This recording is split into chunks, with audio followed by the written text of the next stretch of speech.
Good evening, everyone. Calling the Norfolk School Committee meeting to order. Today is Monday, December 15th, 2025. I'll begin this meeting by reading our mission statement. The Norfolk Public Schools offers a safe, joyful, and challenging learning environment that meets the needs of our diverse students. Through school, family, and community partnerships, we provide an education that inspires lifelong learners and cultivates caring and productive citizens of our ever-changing world. Can I have a roll call, please? Peter Schwalbe. Lauren Vivas. Grace Lockhead. Medora Champagne. Lisa Sheldon. Ingrid Marty. Katie Young. Nailed it. Off to a good start. First item on the agenda tonight is public comment. It looks like we have none. Okay. And we have no correspondence, so that takes care of item E. Moving on to the chair report, we have some generous gifts to approve tonight. The first one is from the Norfolk PTO in the amount of $7,400. And this is for the homework club stipends that just began and indoor recess non-technology bins. The next item is from the Norfolk PTO as well in the amount of $2,210, and those are for HOD fall grant requests. Next one also from the PTO, $2,380, Freeman Kennedy fall grant requests. And the next one is also from the Norfolk PTO for $10,000 for a projector project. Yeah, that is to replace the screen and the projector at the H Olive Day in the main auditorium gym combined multi-purpose room. Awesome. Looking for a motion to approve these gifts as stated. I'm so moved. Second. Further discussion? Almost $22,000. It's huge. Thank you. It's very amazing. much to our PTO. All right, all those in favor? Aye. Moving on, paraprofessional negotiations update. We met, when was that? I don't know. Last week on Wednesday. So the no, that was yesterday. It was the 14th. See, I don't know either. Last week on Wednesday. The 8th.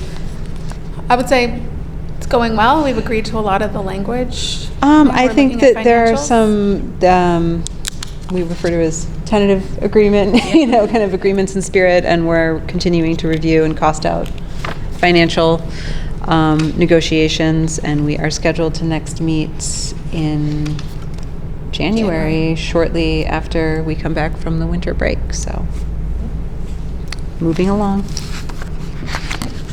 And to you. All right, so a couple of things just to share some happenings going on around the district. So last week, as probably all of you know, we had parent conferences at both H Olive Day and Freeman Kennedy. It's a great opportunity. We enjoy having parents have the opportunity to come in and visit and see their children's classroom, meet with their teachers.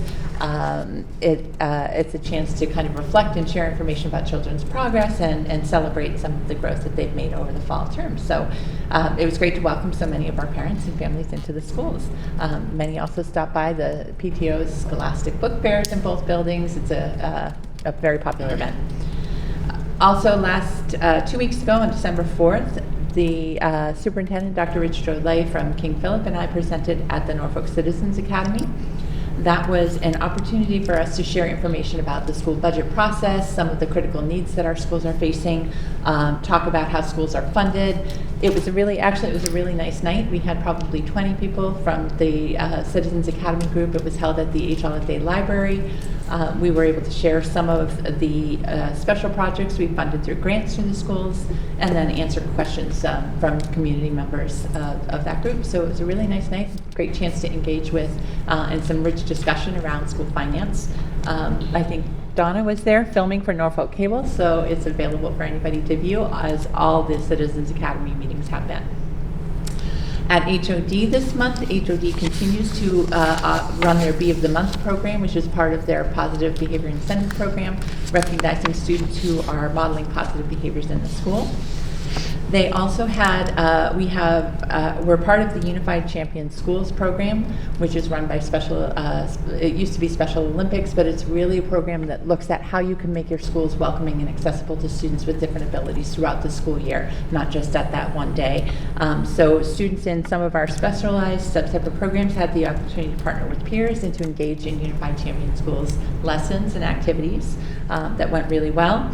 Again, the goal of the program is to foster climates where students with disabilities feel welcome, are routinely included in and part of all school activities, operations, and functions. So that continues to go well. We have committees at both schools that are working on planning and school-wide events and activities related to Unified Champion Schools. Our tech integration specialist, Robin Tusseri, has been continuing to work with the first grade students over at Each Holiday to explore engineering and design through the Museum of Science Youth Engineering Solutions kits that the PTO supported funding for this year. And that is going well. You had a presentation from Robin last time, so you have a sense of what that curriculum looks like. They have an upcoming school-wide assembly in the next week prior to the December break. That's a winter sing-along. And they are running their annual Hat and Mitten Drive. At the Freeman Kennedy, just last week, the students have earned over 10,000 feathers a month for the first 3 months of school, so they had a school-wide celebration. They did a really great job, again, designing the event to be inclusive so that all students could participate. They had a SOAR hotshot basketball assemblies by grade level. Students had 2 minutes to shoot as many baskets as they could and keep track.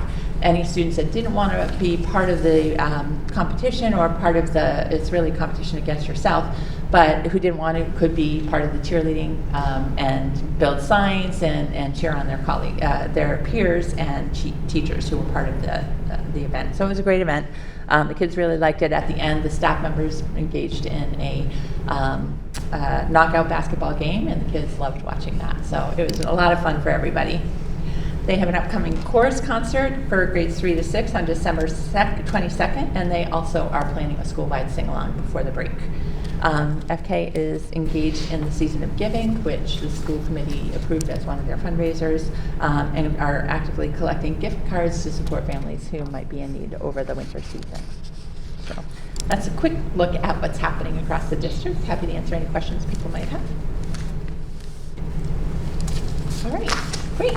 Tonight we have our new Director of Curriculum, Katie Young, here, who is going to provide you with a presentation and an update on students' performance on the spring MCAS exams for ELA, math, and science. Science is only taken in grade 5, so the others are across the grades. So I'll turn it to Katie. All right. Thank you for having me tonight. I'm really excited I get to present this. There's a lot of really promising data to look at. We're going to look at some overview of what MCAS is. We're going to look at how Norfolk compares to both the state and similar districts, and then we'll go through some of the specific data for Norfolk for all three, for English language arts, mathematics, and science, technology, and engineering. Oh, sorry. So one thing that's important to remember about MCAS is that it's a measure of 1 or 2 days of the student's career in school that year. And students respond to that kind of pressure in all different ways, just as adults do. Some students get really nervous, some students do better under pressure, and it's really just 1 or 2 days of their whole grade level. So teachers, we look at the data for MCAS. We like to look for trends to find out some ways that we need to grow and some things we're really proud of. But we also look at a lot of the other data that we collect on a daily basis, some of which are the benchmark assessments for ELA, math, SEL, screeners, unit assessments, sub-quizzes. This year, both the HMH Into Reading and Into Literature and Amplify Math have a lot of exit tickets, or I think Amplify calls it Show What You Know, but it's a chance for teachers to, at the end of a lesson, just do a little check-in to make sure their students are where they think they are. And then if they're not, to be able to provide immediate support for the next day or maybe later on that day. and there's daily work. So when we're looking at our students' growth and their achievement, we're looking at a lot of factors. I just wanted to kind of preface what we're going to look at today with that information. MCAS is important. It really does measure a lot of the students, their demonstration of their abilities. I think that's important that it does not measure what they can and cannot do. It measures what they're able to demonstrate at that time. So it's a snapshot. We use that data to reflect and to, make some changes as needed. But it is just a couple of days in their lives. Most of the students in grades 3 through 6 take the MCAS on their computers. If there are accommodations in the IEPs or 504s, they can take it on paper. The paper version is almost identical to the digital version. The only difference would be if there's a drag and drop, for example, on MCAS on the computer, it might just be fill in the blanks with like an answer key. Possible answers above. But in general, they all took the same assessment. I think you've probably seen some of this multiple times over the past many years, so we won't spend too much time talking about it, but there are 4 levels of achievement: not meeting expectations, partially meeting expectations, and exceeding expectations. Often when we talk about our students, we group the meeting and exceeding together, so you'll notice that throughout the presentation. And we're going to start with just some really zoomed out data. So we're going to dig into our Norfolk data on a much more detailed level after, but I just want to start by showing our comparisons between how Norfolk did this past spring and how we compare to some of our similar districts and the state. So I'll give you a minute because there's a lot of numbers up there. But you can see that Norfolk is about in the middle of the pack in ELA, and we are performing 16% higher than the state. And these percentages represent the number of students who are meeting or exceeding our expectations. So while 58% is like I said, the middle of the pack, we always want to strive to do better. For math, you can see Norfolk's a little bit higher on this end in math. 66% of our students scored meeting or exceeding expectations. And again, you can look at the data. There's 3 towns that are similar to us that scored above us, and we scored above most of the rest of the towns that are similar to us. Let's see, and 25 percentage points above the state. So this slide right here shows all of ELA and all the grade levels, all combined into one score. So when we're looking at the entire FK population, 58% of our students scored meeting or exceeding the expectations. Their average scaled score was 505, which is meeting expectations. And the student growth percentile is 50. The student growth percentile is one area that I really do think is important that we look at, and it shows how the students are doing compared to the students who took their same test and did similarly last year. So for example, if we have a 5th grader who scored a 505 in 5th grade, when they go to 6th grade, all the students who scored 505 in 5th grade are put into one category, and then their 6th grade scores are ranked. So the goal is to get in about the middle of that pack. So 40 to 60% student growth shows average growth. Obviously, the higher the better, and that's what we'll keep on working towards. But 50% is a good student growth. It shows that our students are growing at a pretty average rate. Any questions about this one? You can feel free to ask questions as I go. Please interrupt. In math, 66% of our students scored meeting or exceeding. The average scaled score was 508, and our student growth percentile on average was 54%. So this is something I was able to look at some of Victoria Saldana's previous slides. It's something that she had always done, was to show one cohort as they progressed from 3rd grade through 6th grade. So I was able to do that with the most recent graduates of FK. And you can see here that ELA is purple and green, or math is green. And the bars are showing the percentage of students who are meeting or exceeding expectations. So although there's some ups and downs, it's pretty steady in that 55 to 65 percentage. And Katie, also, when we've looked at this in the past, statewide students' data tends to drop in 5th grade. Okay, thank you. Yeah, that's probably a very important point. Thank you. So now we're going to dig a little bit deeper to just look at some of our ELA data by the grade levels. We're going to start with looking at some of the types of questions, the scoring rubrics, and then we'll go over the data. So this is one example. This is a 3rd grade, I know you can't read it, it's small, but this is a 3rd grade essay. So what the students had to do was read this passage, which you can see. Can you see my cursor? Yeah. You can see it was a long passage. It goes on and on. When students take the ELA MCAS, the passage is always on the left side so they can refer to it. And I noticed when I was preparing that there was this little nifty feature where you can hover over a word and it gives you a glossary definition.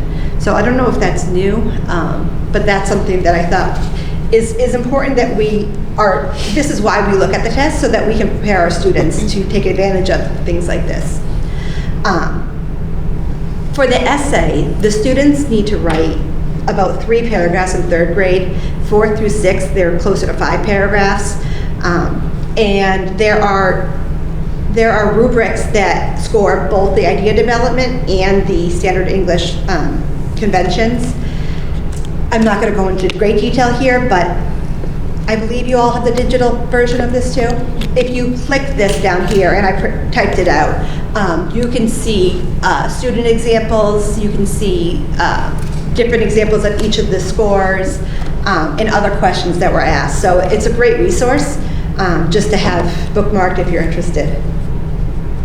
Another type of question that is often on, or that is always on the ELA MCAS, are the selected responses. So this is the 6th grade selected response, this is the 5th grade selected response. Sometimes it's just multiple choice, sometimes there's multiple sections. Another way that we see selected response is they may say select all the options that apply to whatever the question is. So selected response is not just multiple choice anymore. Lastly, there is a constructed response, which is another writing response, but it's shorter. It's about a paragraph, and it's scored on a 3-point scale. Again, you can use the link to look at some other examples or these examples. So for our ELA, we're going to start in grade 6 and go down to grade 3. We'll do that in all the subject areas. So this, if you're noticing this beautiful little lip going straight up, it's exciting to see. I do want to caution us that 1 year of data is really 1 year of data. The students change, the test changes, nothing is the same from year to year. So what I look at when I see this, though, is that last year was more of an outlier, and these are more of where we are. So we've been going up and down a little bit. We have a new ELA curriculum, as you all know. Typically, within the first year of a curriculum, there's more of a dip, and that's because the students and the teachers are all learning new ways of thinking. They don't always get through the whole curriculum in a year because they're, as we talked about last time I was here, sometimes they had to stop what they're doing and fill a gap that didn't need to be addressed before, but based on this new curriculum, they're finding out. So oftentimes, there's a little bit of a dip. The other reason there's a dip sometimes is the newer curriculum really focuses on long-term understanding and deeper understanding, whereas older curriculum was more skills-based and just rote practice in general. And so as we're using the new curriculum based on new science of learning, sometimes when you're focused on deeper long-term understanding, it takes a little bit longer to really solidify that. but it does pay off in dividends in the end. So ELA has the domains of the essay, the language, reading, writing. There's also listening and speaking, but that's not assessed by MCAS. Within each domain, there are clusters. So what I showed here were just the clusters, and within each cluster are the standards. So the clusters do contain more than one standard, but without looking through every last little bit of detail, I thought this would give us a little bit of an idea. And what stands out to me when I look at this is our difference from the state. So while we're always working on improving, and we do have some areas that we want to focus on, we are, compared to the state, doing, our students are performing really well.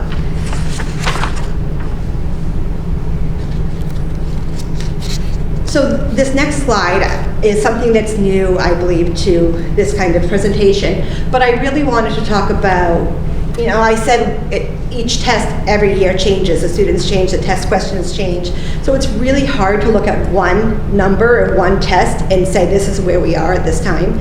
It's it makes a lot more sense to look at how we're trending. And so what I did was put together the last 3 years. So what you see on the right is last year, how we performed on MCAS, or last spring. On the left is the last 3 years, looking at just the domain. And then to get a little more specific, over here we have the clusters of standards and how our students did on average over the last 3 years. The averages that I was showing earlier were percent of students who meet or exceed expectations. This changes to the average percent correct out of the possible points. So you can see integration of knowledge and ideas, 80%, real strength. And as I know you've spoken with the district about in the past, writing has been a weakness or an area of growth that we are really working on. So I'll talk a little bit more about what we're doing for writing at the end, but you can see that this is an area that we do have some work to do. 5th grade, as Dr. already said, 5th grade's a hard testing year, and in general, it shows. So 47% of our students were meeting or exceeding the standard. The average skills score was still meeting, it's 501, and this average student growth percentile is 42.5.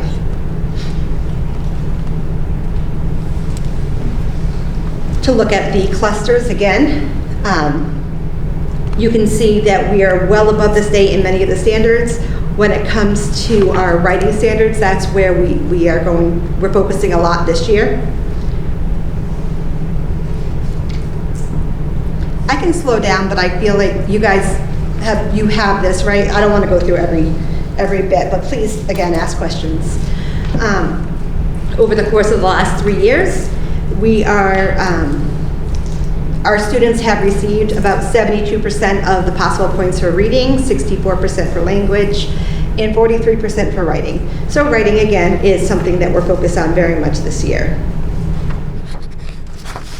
4th grade, this is going to look very similar to 5th grade. 54% of our students met or exceeded expectations. The average scale score was 502, and their student growth percentile was 48.3.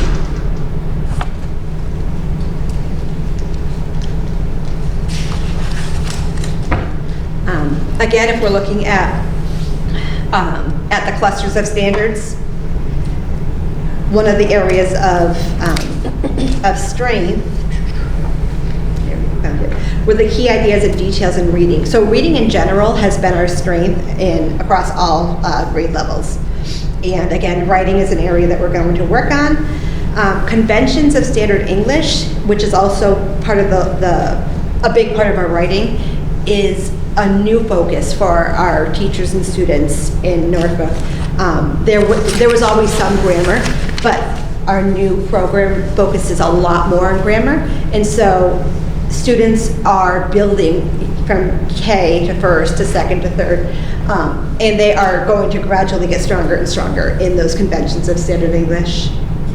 And just to to piggyback on that, so when we were looking for a new ELA program, we knew this was an area of weakness, and we were looking for a program that had a strong written language and writing component. So that is part of why HMH was selected. And there's a lot to remember in grammar. Grammar is not just something you're going to learn in 1 year. So when we're looking at students who, at this point, had probably about 8 months of grammar, as opposed to that intense grammar instruction over the course of many years, we're hoping that we'll continue to see growth from here on out.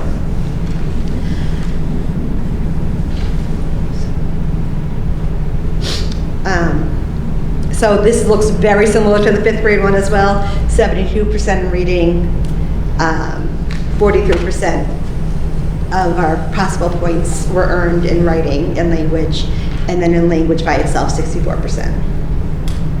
And this 3rd grade one looks like they're like the little engine that could. They're just kind of keep on trucking. Unfortunately, they don't have a student growth percentile because they haven't taken the MCAS before. So there's nothing to compare them to. But almost 70% of our students were meeting or exceeding expectations, and their average scale score was 509. I have to point out the beautiful difference from the state in 3rd grade. It's all double digits. And for knowledge of language, our students scored 92% of all possible points. So things like this are really encouraging and exciting to look at. For writing, again, we know that that's an area that we are really focused on this year. So in general, the last 3 years, 67% of possible points were scored in reading, 39% in writing, and 66% in language. So this excuse me, this screen is more about our students with disabilities and the achievement gap. There's a lot to look at. I'll explain what it is and I'll give you a chance to look at it. Every 2 bars go together, so this is 2019. I kept it in here just because it was our last pre-COVID scores, but then again went through the last 3 years really. This shows 4 years. But it shows how our students with disabilities in the first of the 2 are doing, and how our students in the general ed population are doing. So we are seeing, if you look at the green lines, it's kind of an easier way to look at it. We're seeing there still is an achievement gap, and this is something that we're working on. Dr. Tupper is working on it with her teachers, and as a district, we are very much aware of it and are focused on closing that gap. We'll talk a little bit about what we're doing at the end when I go into next steps. But this is going to be a long, many-year work in progress. You have questions about this before I go on? All right, we're going to go on to math. In math, there are also a number of different question types. So there are short answer, which are just where you write your answer in the box. It's sometimes a number, sometimes it's a word. It's just like it's called a short answer. This is a selected response in 3rd grade, but this is an example of where they say select 2 correct answers. Once, I believe from 4th grade on, that they'll say select all the correct answers. So they don't tell the students how many to look for. These are a little bit trickier because if they get 1 and they feel good about it, as young students, they feel good, they move on. And so this is just another reason that we look at the released questions to make sure that we prepare our students for all the questions. Constructed responses are intense. There are a lot of parts to it, and many of the parts build off the previous part. So this is a 4th grade constructed response where it starts off with some fractions and asks them a number of different questions where they have to build from part A to part B to part C and so on. I included the rubric that they use to score students. If you click on the link, these are actually hyperlinks, not here, but when you open up the rubric, you can see examples of what a 4 is.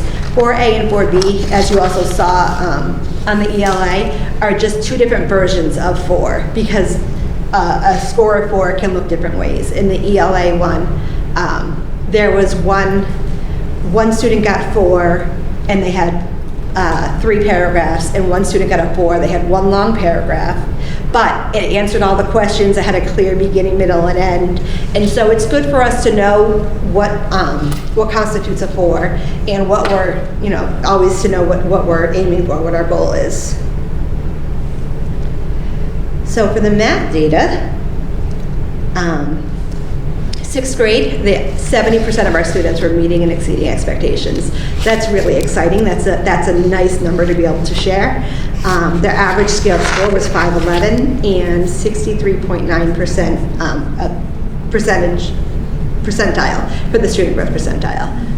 And Katie, just for student growth, because it's sometimes confusing when you're listening to that number basically means that our students in 6th grade grew that their growth exceeded 63.9% of the growth of all other students at that grade across the state who scored similarly. Does that make sense? So they grew faster than 63.9% of their peers that took the test. Yeah, so it's really, that's a nice number to see. We have a new math curricular resource this year. So I think when you see data like this that looks so good, despite our older resources, it's really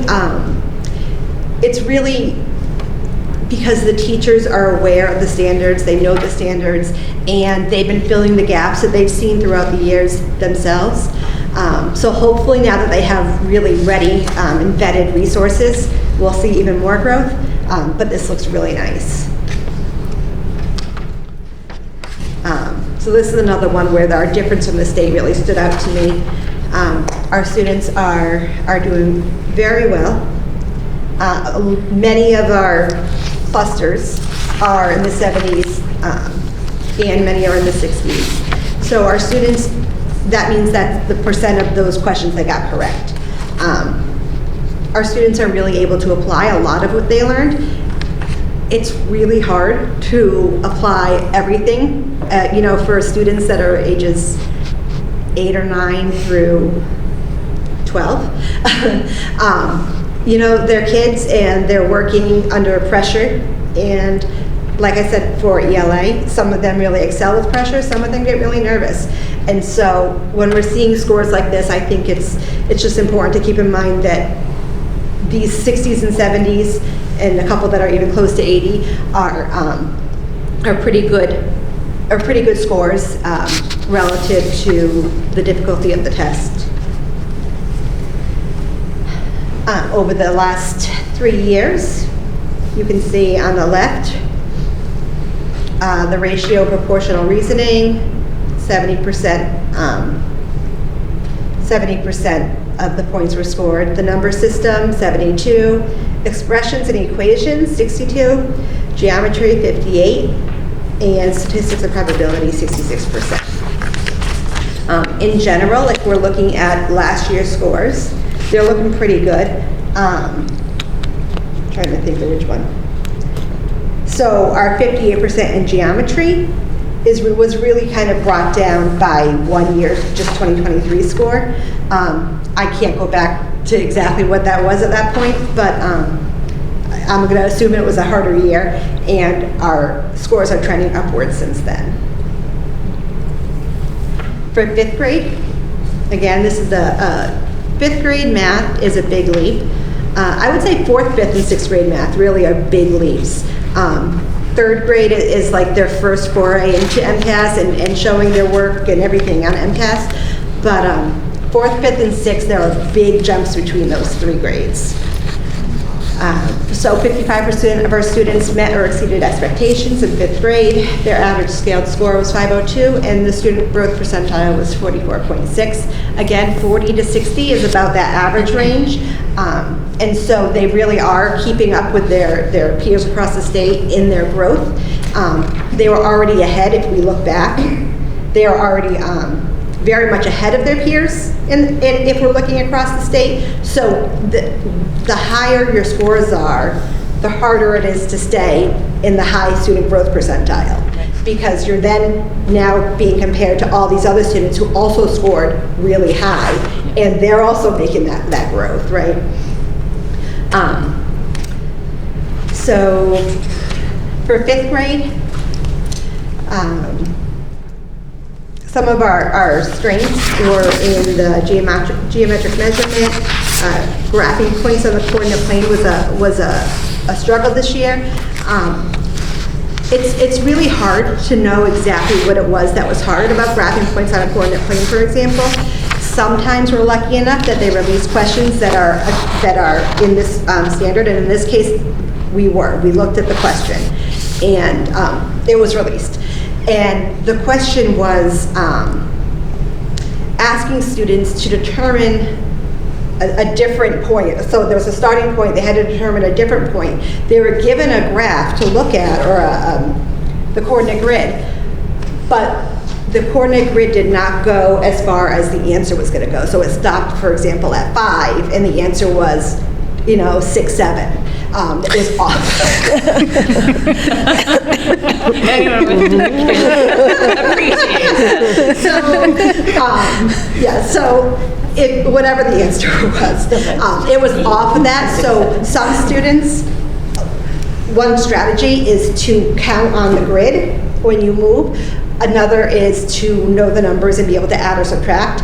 And so this was one example, or one problem where they were not able to use one of the strategies that they typically can use.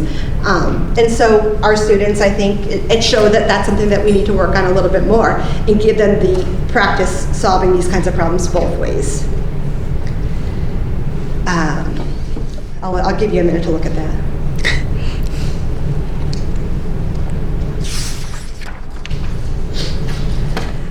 In 5th grade, our strength is really numbers and operations in base 10. So you'll notice that 6th grade had different domains. 5th grade through 3rd are very similar. They have the same 5 domains in 3rd through 5th. So, oops, we were on 4th, right? No. 5th grade, sorry. So number and operations in base 10, that is really what our number system is based on, literally base 10. And it is really important in the younger grades, kindergarten through 2nd grade as well, that they really understand what our base 10 number system means and how we can use it as a structure to understand numbers. And so I've always said in elementary school, some of the most important are operations and algebraic thinking and numbers in base 10. Eventually fractions become very important as well. In 4th grade, they look like 3rd grade with the LA. They're just plugging along. But almost 70% of our students were meeting and exceeding the expectations. Their average scaled score was 507, and their student growth percentile was 53.3. Here you can see an even bigger growth or jump in our numbers and operation in base 10, 76%. This is really important that we have that foundation. Operations and algebraic thinking was 71%, and number and operations and fractions. 4th grade fractions are significantly more challenging than 3rd grade. So in 3rd grade with fractions, they're really learning how to name fractions, how to write them. They start to learn a little bit about equivalent fractions. 4th grade, they start working with adding and subtracting fractions. They're multiplying fractions by whole numbers. They're making many equivalent fractions. They're comparing fractions with unlike denominators. So 4th grade is a huge jump in fractions, and they're doing a really nice job. 4th grade, oops. I had these backwards, sorry. So this is the 4th grade compared to the state. For 3rd grade, there's a really beautiful jump since 2023 as well, and it looks like they were the students performed at a similar level as the previous year. 71% of our students were meeting and exceeding expectations. The average scaled score was 512. That's a very impressive average scaled score. By the standard, again, if you look at their growth, their difference from the state, there are multiple places where they're either near or above 20 points above the state. For operations and algebraic thinking, multiply, divide within 100, that's really about fact fluency and understanding fact strategies. And we got almost 90% of those questions, of those points, which is really exciting, that they've been doing a lot of work on understanding what multiplication and division means, not just memorizing the answers, but they're being able to work with multiplication and division and understand that they're the inverse versions of each other. And so it's nice to see that they're building that really strong foundation in 3rd grade. Again, over the course of the last 3 years, these top 3 standards are really exciting to see. 72% of points were scored in operations and algebraic thinking, 68% in number and operation in base 10, and 68% in fractions.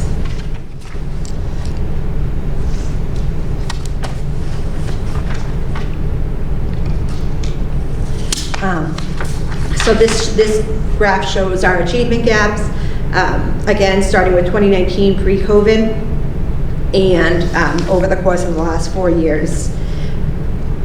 You see we're kind of going up and down a little bit. We're working on it. One of the things with our new curriculum, both for ELA and math, is that the way they are presented and some of the resources we have really promote more equity. And we'll talk a little bit more about what they're doing on the special ed side too at the end. Questions? And then we get to science. So science is just 5th grade, but the standards are 3rd through 5th grade standards. So, in fact, even for ELA and math, students don't just start learning in 3rd grade. We just start testing in 3rd grade. So all of these scores represent the foundation that our students are receiving from kindergarten, 1st, 2nd, and so on. And then with science, because they don't test science until later, until 5th grade, it's even more so true. And because science is very broad, there are multiple grades worth of learning to be assessed during this one assessment. So there are many types of selective response. This one over here on the left is saying animals are eating the flowers. Which flower has the best chance of surviving? And I chose this example to share because it's not something we're not teaching students facts to memorize. We're teaching students how to think about science and think about how to solve problems and what our information means. So in this case, it talks about that the deer eat flowers, leaves, and stems, but the red flower is actually the one that they are hoping students choose because it has thorns that's protecting it from the animals. It doesn't say anything about thorns here. It's for the students to really interpret. Another type of selected response, I mentioned earlier, drag and drop. This is an example of drag and drop where the students will look at a lot of data, and then they'll go and they'll answer these questions about the data they're looking at. Science is now much more of an application assessment than a fact recall. There's also simulations. I did not put an example of that, but there's simulations in the Science MCAS now where students actually get to experiment. One of them that I played around with once was there was rainfall on a construction site near a lake, and they didn't want the mud from the construction site to go into the water of the lake. And so they gave students in the simulation different types of materials and different shape materials to try to stop the rain. And the students had to do 5 different simulations and take note of how much of the mud went into the lake.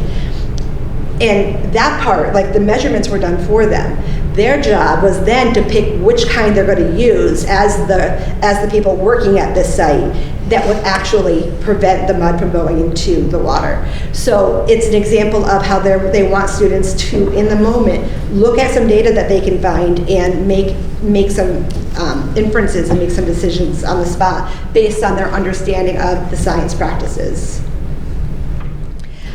This is a constructed response. So again, it's using the same data, which is a nice that they get to stick with it. And they're asked questions about, so here we have amount of precipitation, I know it's small, in both Boston and Phoenix. Here we have the temperature in Boston and Phoenix and the amount of sunshine in Boston and Phoenix. And they're asked to make some interpretations of this data. And then, again, respond in depth, a little bit more depth to what they said in A, to go a level deeper in part B.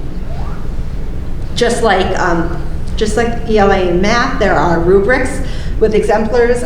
I put this exemplar here. You're welcome to read it at your leisure. I won't read it right now. But as you can see, there's a lot of writing when it comes to science. I should have put in an exemplar for math because there's a lot of writing when it comes to math open responses as well, and of course in ELA.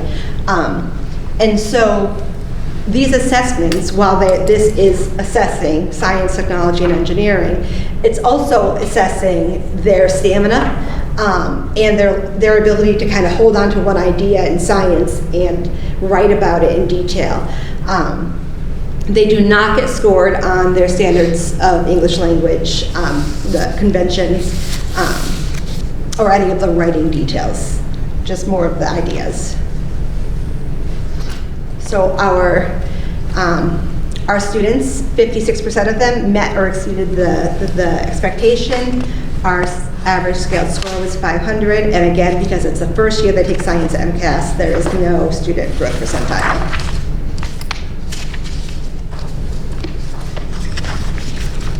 If we look at the standards and the clusters, so again, in bold are the domains. These are the clusters. Within each of these are multiple standards. And I can share, if you're interested, later on, some data where these standards, again, like I said, are grades 3 through 5. And so this is things that students have learned over the course of many years and that they're trying to demonstrate on this one assessment.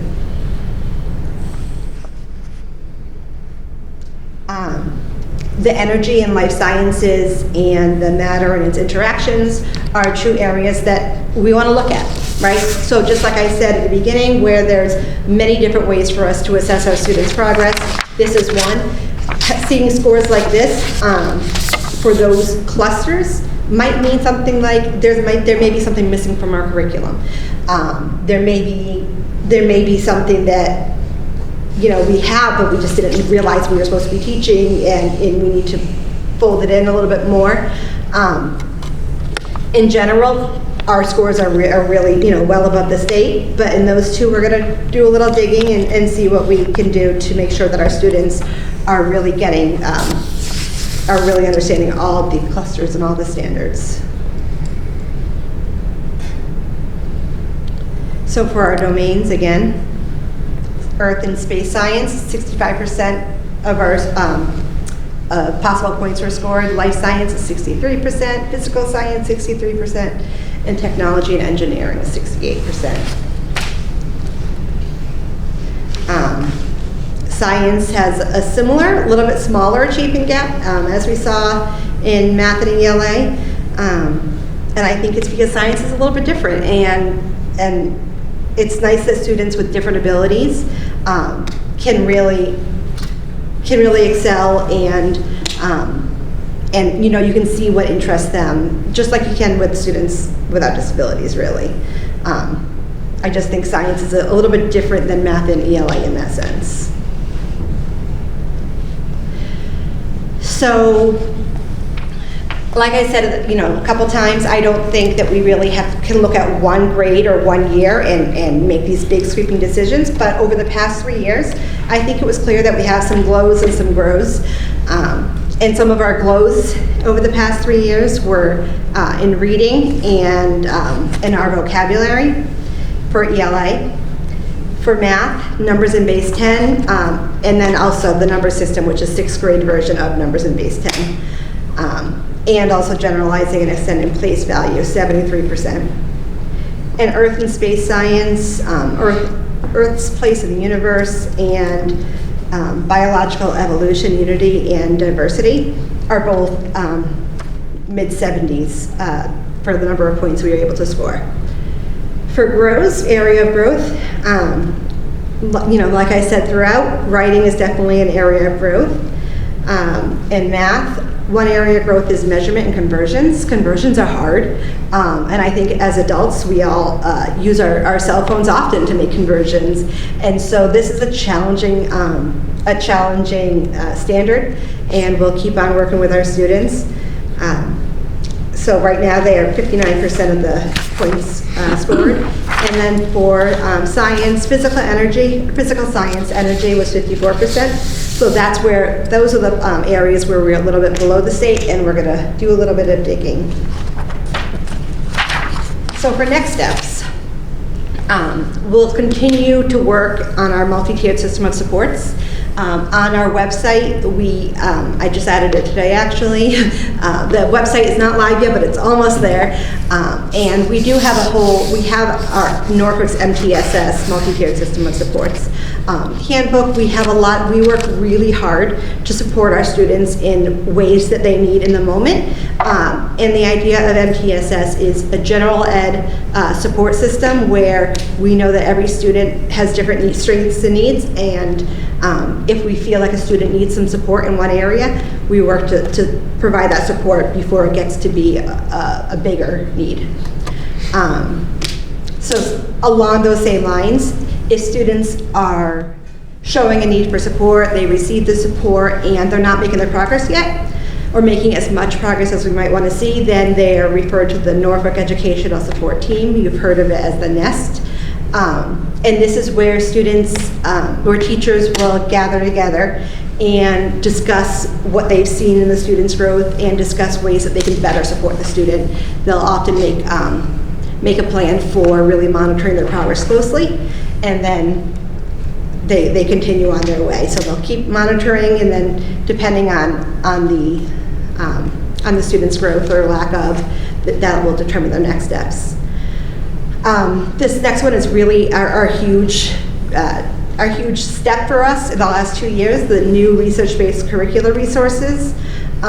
We're using them with integrity. And what I mean by that is, in order for these curricular resources to become, to be bought by H&H or Amplify, there's so much research and field studies done to prove that these curricular resources work, they make a difference, and they promote equity and accessibility. And so it's a challenge. So if you've done something for the last 15 years as a teacher, if I've been teaching one way and it seems to work, my students seem to be understanding, and then somebody gives you another program and says, here, try it this way, it's really, they're taking a risk and going out on a limb and kind of just blindly believing and having faith in a program that has been heavily researched, but not by them.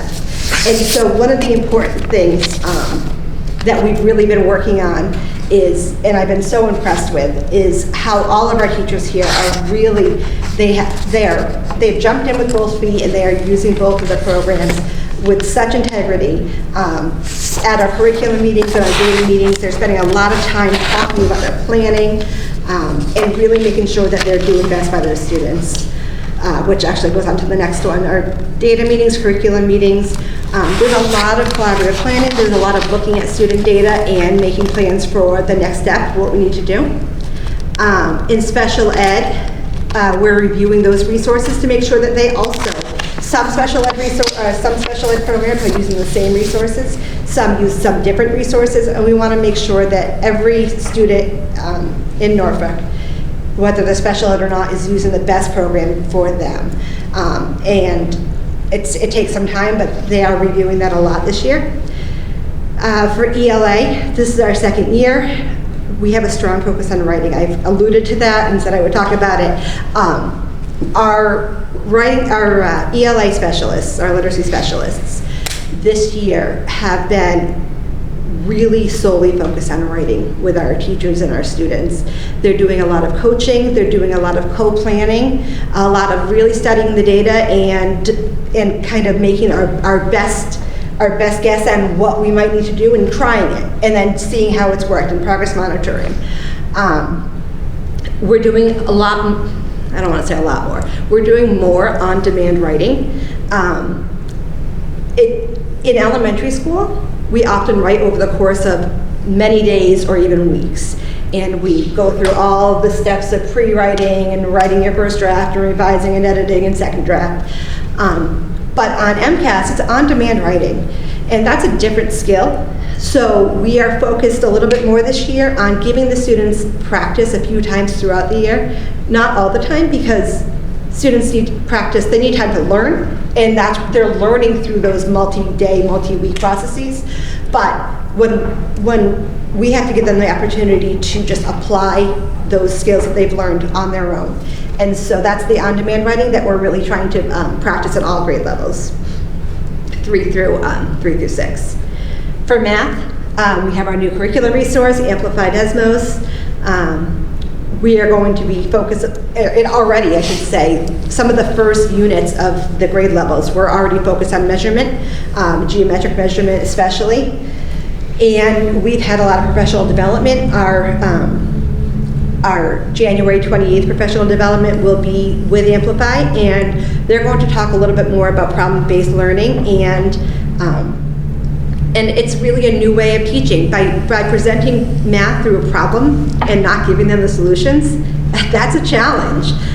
Teachers are helpers by nature, and so it really takes a lot of effort not to give it away and to let the students work through some math and really understand it themselves before they learn more efficient ways. And then in science, as Dr. Lottie spoke about a little bit earlier, we are still rolling out those YES engineering units from the Museum of Science. They're phenomenal. The students are so engaged, the teachers are really enjoying them. And then next year we are going to be doing a science curriculum review. And that is what I have for MCAS. A lot of information, so all at once. And as Katie said, in the presentation, there's lots of links. So if you want to see more examples of student work or some of the types of questions that are included on the exams, you can click on the links embedded. But I don't know if anyone has questions for Katie on the presentation. I do. Yeah. I don't know if you know the answer, but how are the ELA open response questions graded? Are they graded by a human? Yes, they always have. Are they real? They have been.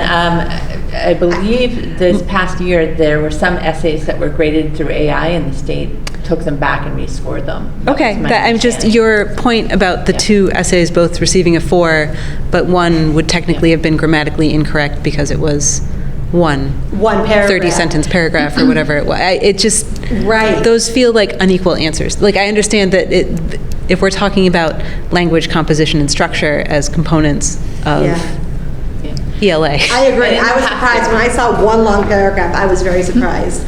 But that's also another reason why it's important that we study that, so we know exactly what they're looking for. And the essay prompt was clear about looking for specific things, all which were included in that. And I think that's probably the system's way of trying to be fair. Like, these are the things we asked for. You provided these criteria, so based on our rubric, you got a 4. Okay. So that is, it doesn't anywhere, it never says in the essay or on the rubric how many paragraphs it needs to be. Okay. So, but I do understand what you're saying. Yeah, it's just, We're used to the 5-paragraph essay. Yeah, Yeah. or 3 if you want to be brief, that's fine. But in the past, they were always graded, hand-scored, and teachers could apply and be trained to be scorers. And if you had 2 people score an essay differently, then it would go to a third person to score. But we were not advised that they were going to trial AI scoring, but it appears that that was an issue in the past round. Yeah. Interesting. I do have one more sort of broader general question, so if anybody else has a specific data question, I can hold until the end. But- Go for it. Okay, and I don't know if you'll know the answer. And I don't know if this is the right forum to find an answer. I have now parented 2 children that have left Freeman Kennedy and gone through every cycle of MCAS testing with wildly varying results every year. And each year we are, I think, appropriately counseled that it's one day of testing, one set of results, a different test every year. I have now, through 2 rounds of watching a cohort of students move to Freeman Kennedy, heard that, or move to King Philip, received consistent feedback that King Philip does take these grades into account for math placement. Yes, I did know that as well, starting in 5th grade. Yeah. 4th. And so looking, for example, at the 6th grade math overview, they would not see that the 6th graders from last year had exceeded expectations at a rate of, or met or exceeded at 70%. They would not see the growth index. They would be looking at stale data from one day of testing 2 or 3 years ago. And so I don't have students at King Philip, in like full transparency, so I don't have a personal stake in this, but I'm very concerned if that is actually what is happening, that parents are not aware that there is some weight given to how their children are being placed into, you know, I don't know what they call it, accelerated honors math, Yeah. whatever. I actually only found that out by reading the courses at King Philip Middle that says the advanced class placement for math 7th grade you require exceeds expectations in the previous 2 MCAS for math. Exceeds expectations. Exceeds. In I two think cycles, so that's- 4th and So it's 5th fourth grade. grade. So 4th and 5th So grade. if a 4th grader doesn't exceed expectations, Right. they should just stop. I was going to say, it determines their 7th grade placement, which can roll over to high school. It is. That And is I a do lot of think- pressure. It's a lot And that's of. honestly, I mean, that is why it's so hard to really track students and to put them on an accelerated track. We're not calling it a track. We don't track students anymore. And so I shouldn't use that word. The reason that it's not tracking anymore is students can move in and out of it. And it's really important that we don't close any pathway to higher math. So there are ways for students who are not an accelerated to still take calculus when they're in high school.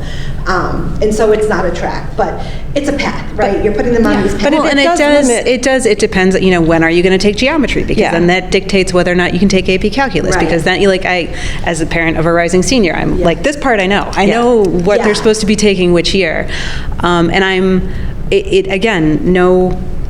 it has no personal weight for me because it hasn't impacted either one of our household always students, but it's concerning to me because the narrative we have received and the appropriate narrative, I think, and this is true just also holistically, I have students in my household who have taken multiple AP tests, the PSAT 3,000 times, you know, the ISE, the HSPT, all of these standardized tests and done well.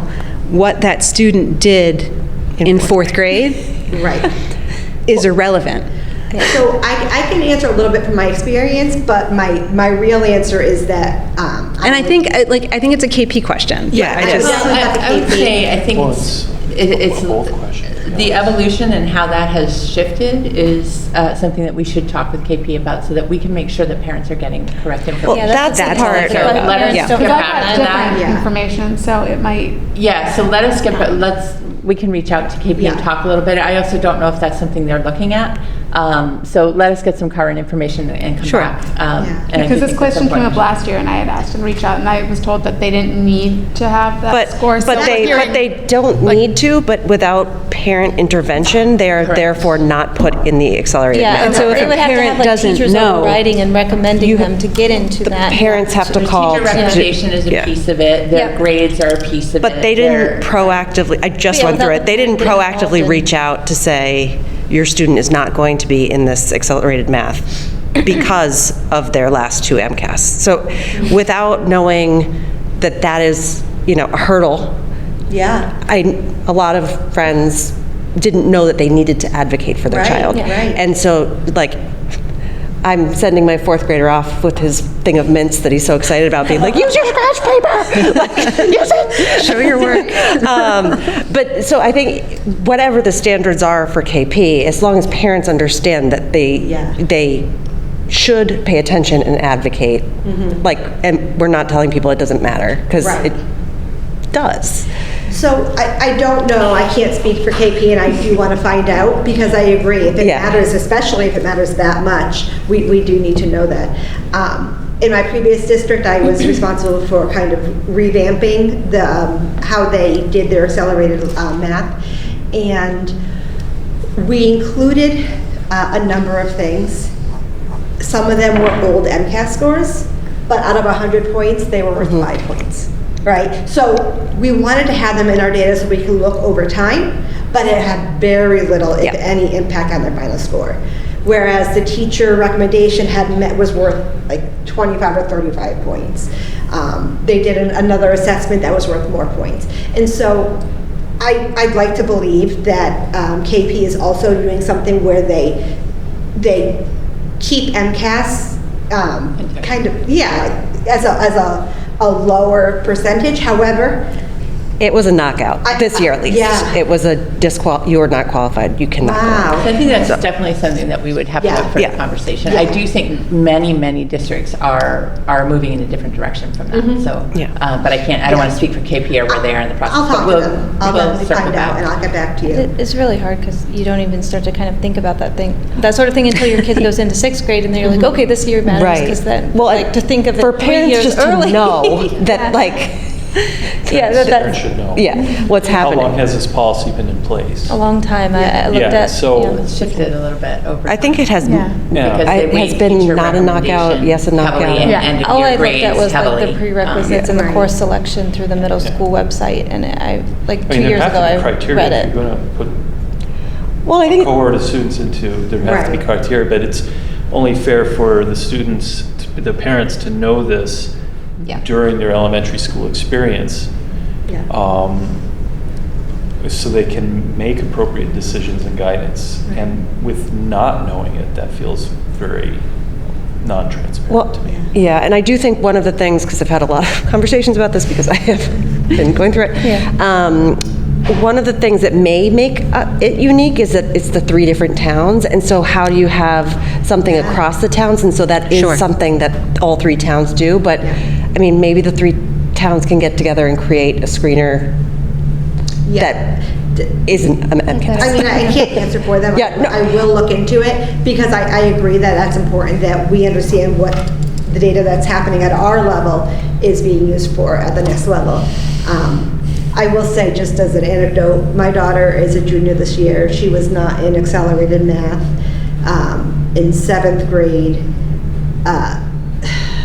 And then 8th grade, she took algebra anyway. They just put her in it. And then so therefore freshman year, she ended up in geometry.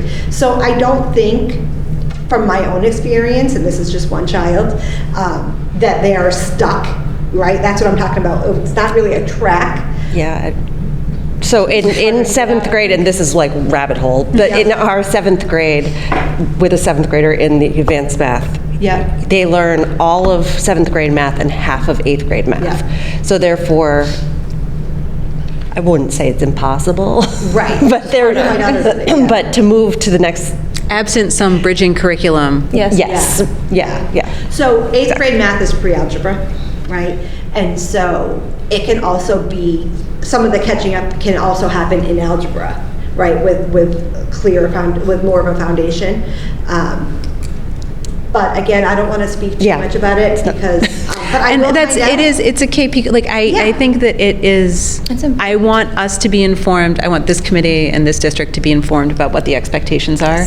So that there's a clear course of communication to parents and students who might think they're doing great in math, and they said MCAS is just one day, and then now I thought I would be in advanced math. And I mean, like, just to sort of have everybody calibrated to the same expectation and sort of pathway to success, and what level of import to put on different markers. It has not been communicated to us that it was a gatekeeper. We've always been told teacher recommendation, end of year grades, MCAS is all looked at. So if that's shifted, we are not we have not been yeah. advised of that, so I want to make sure we have the right information before we deliberate, but. And it also I wanna could, check just on that. putting out there, the people that I spoke to, maybe it was just those teachers that saw these two Yeah. aren't there, so I'm not going to recommend, but it was a gate.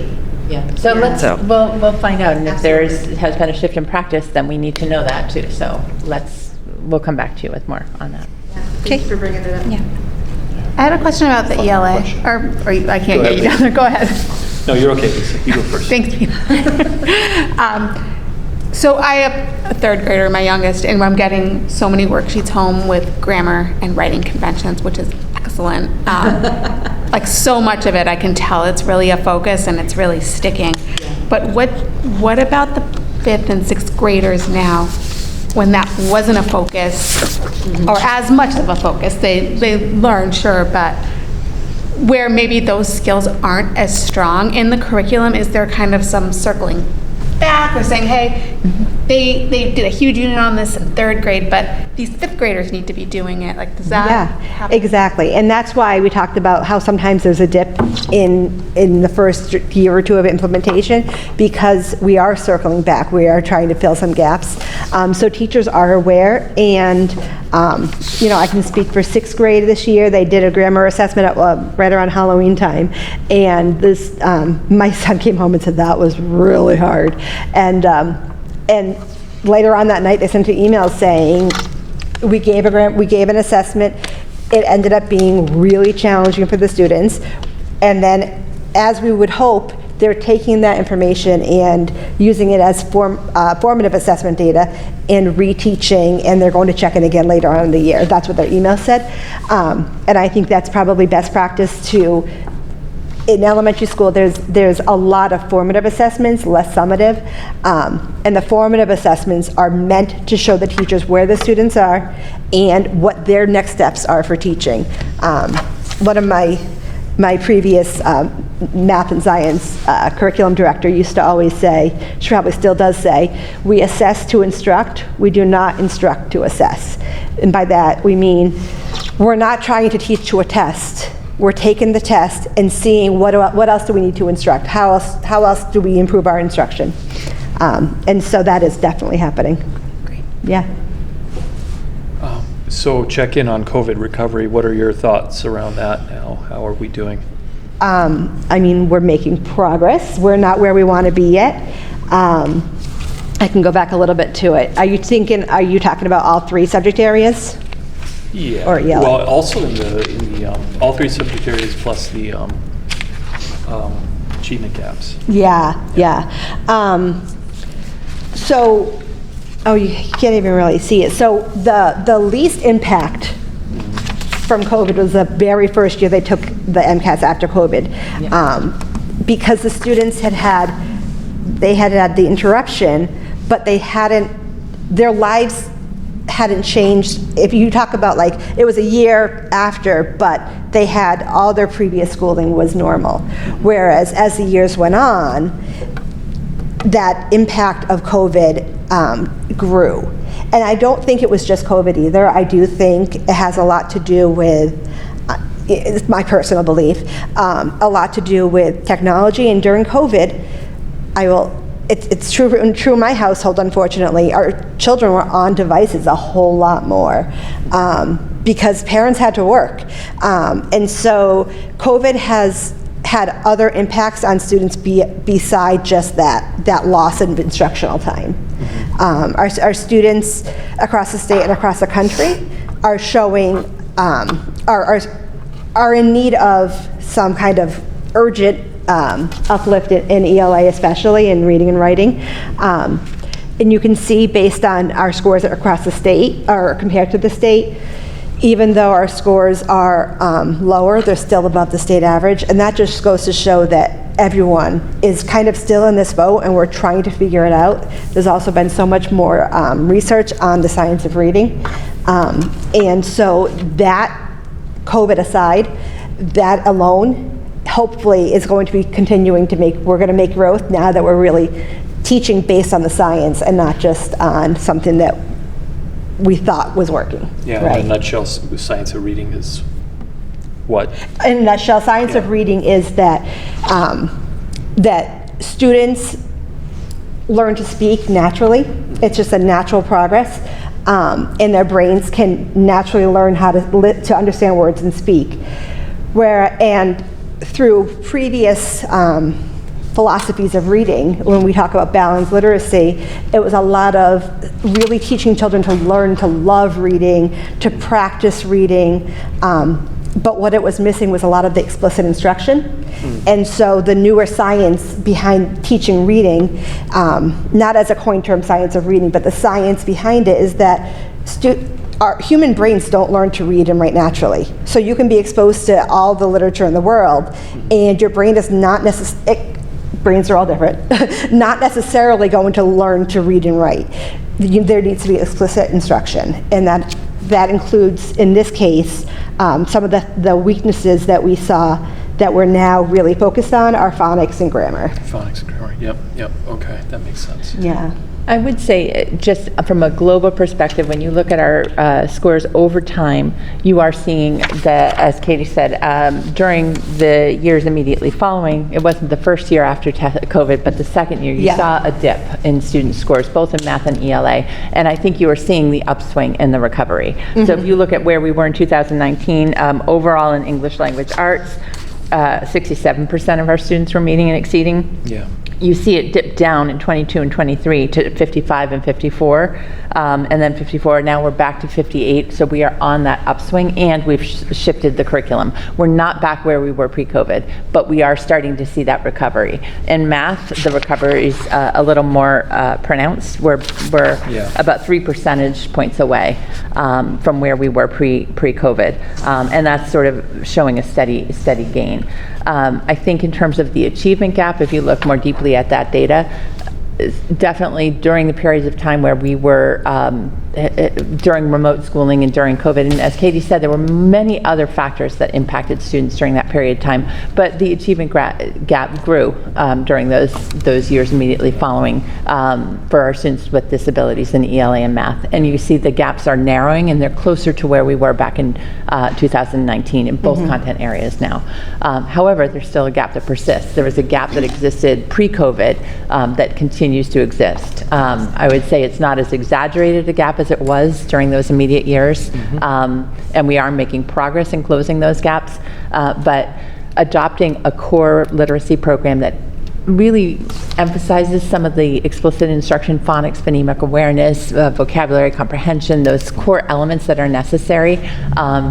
Having that systematic instruction across the board, across all classrooms, is supporting some of our students who learn to read differently.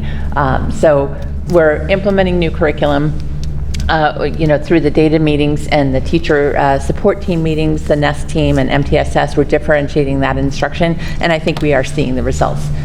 We're seeing that kind of steady growth. We're not where we would like to be at this point, but we are definitely accelerating that growth and getting closer to a full recovery.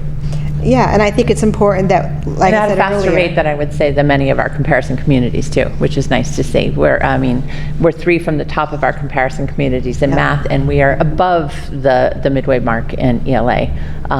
So I think we're recovering and making that progress steadily. And I think all of those districts outspend us. Oh, certainly did. Yeah. I'm just because the only one that didn't too. was Berkeley. Like, so, and that's Yeah. So. And like I said That's earlier, a credit to our teachers too. Yeah. No, Wait, did these towns change from last year? No, these are our comparison communities that DESE had identified, and we're going to talk about in a minute with the benchmark. They're the same comparison. They're the same for the... Yep. Okay, they're consistent, okay. Yep. we kept them, same ones as last I year. mean, for ELA, we're flat, so this year is the only year we've seen like really movement. So Right. we have yet to see if that trend continues. Absolutely. But it is a year after, again, we have that new program. So this is the first, that was at the end of the first year of the program too. We were expecting to actually see a dip, an implementation dip, but we did not. So it is only 1 year. And I think it's important to note, again, that with ELA and math, with our new curricular programs, they are really focused on deeper learning, which takes longer but it pays in dividends in the end. And to give a math example, you can teach a second grader an algorithm, and they can perform on a test right after memorizing those algorithms, but they don't really know what it means, so that after they've mastered it and moved on, if they forget a single step, they have no way to check to understand that their answer is completely wrong.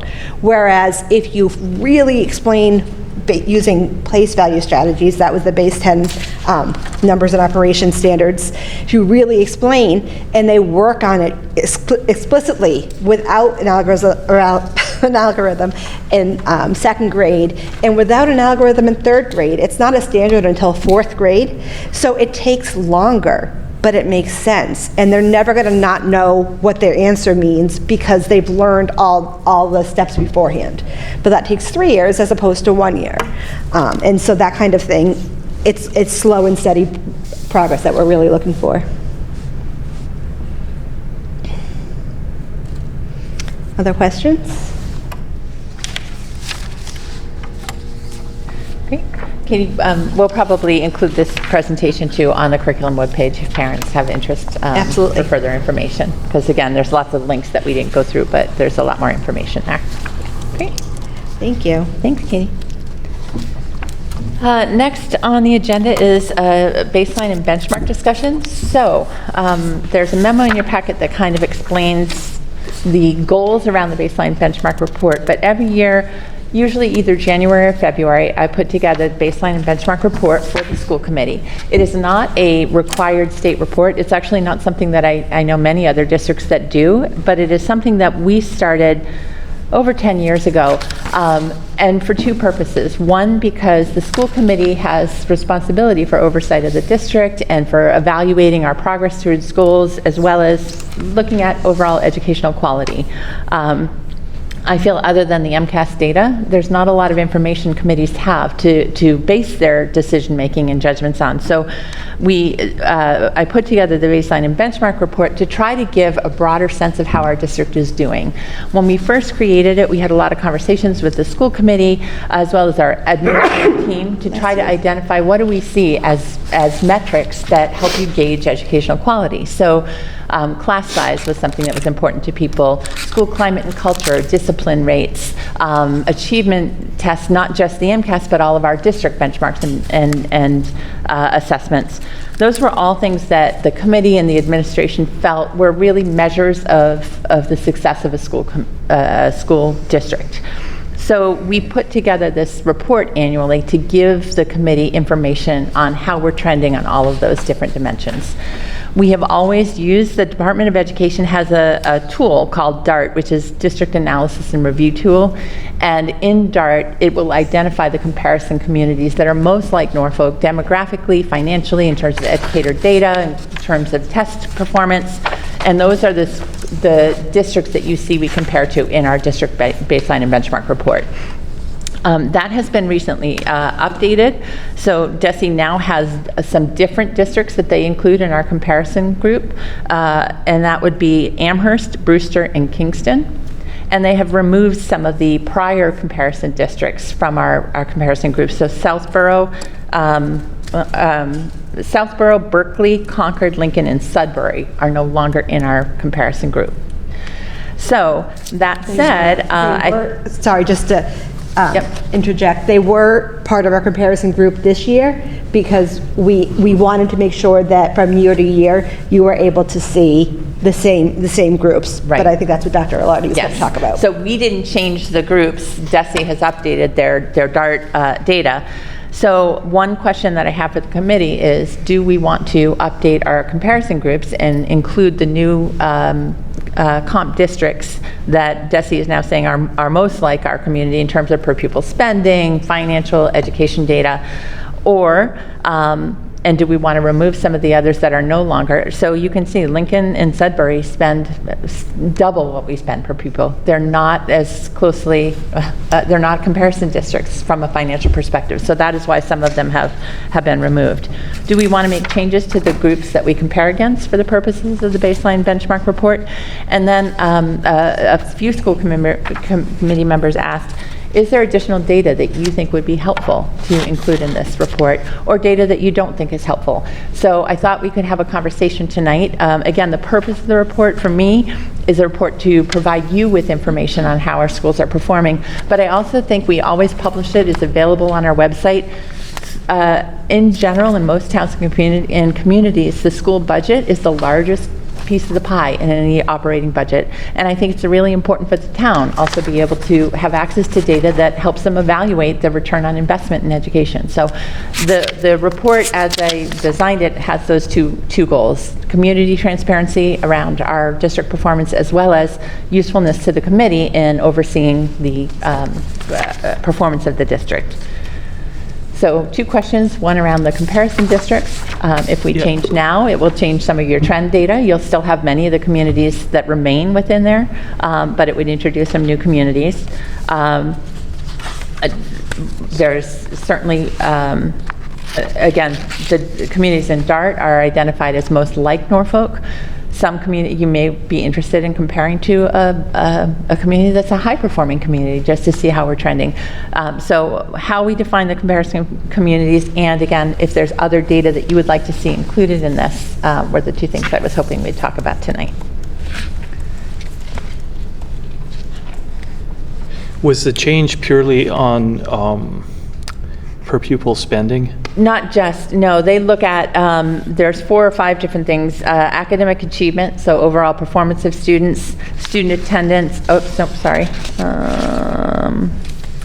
demographics, assessment data, so student performance, financial, and educator data. So those are some of the things that are folded into that. Yeah.